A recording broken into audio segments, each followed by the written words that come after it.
हैं आप वसीयत इसलिए कि अपने जीवन काल में आप किसको किसको क्या क्या देना चाहते हैं ये आप निर्धारित करेंगे।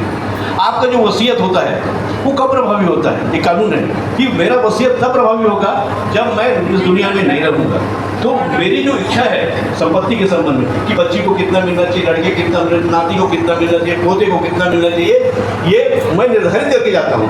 ये आत्मसंतुष्टि की भी बात है। नहीं तो होगा क्या कि मेरे बाद मेरे बच्चों को ही आएगा प्रॉपर्टी, लेकिन और दूसरे को जिसको मैं देना चाहता हूँ, बच्ची को देना चाहता हूँ, नाती को देना चाहता हूँ, पोते को देना चाहता हूँ, तो नहीं दे पाता। लेकिन आप वसीयत कर सकते हैं। वसीयत के संबंध में बहुत महत्वपूर्ण कानून है कि वसीयत में कोई स्टाम्प शुल्क नहीं लगता, कोई ड्यूटी नहीं लगती। एक सादे कागज में वसीयत बनता है और उसका पंजीयन होता है।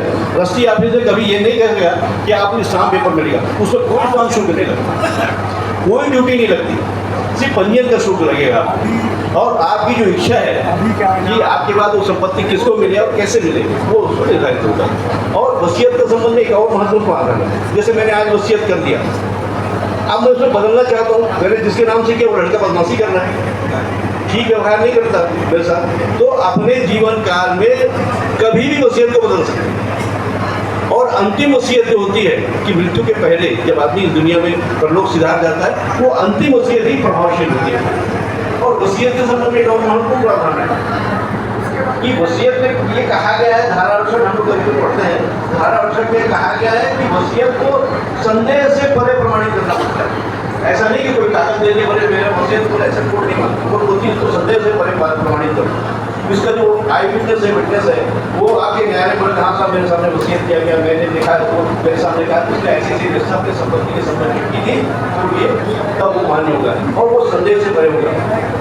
तो ये बहुत महत्वपूर्ण काम है।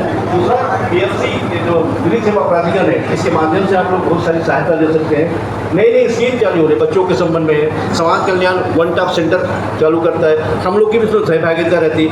ये निर्णय जानकारी आपको देने की हम लोग की आवश्यकता होती है तो हम लोग देते हैं उसमें। आप DLC से कभी भी कोई भी बेझिझक आप अपनी समस्या लेके आ सकते हैं, अपना समाधान पा सकते हैं। धन्यवाद, जय हिंद। आपने मुझे सुना इसके लिए बहुत बहुत धन्यवाद।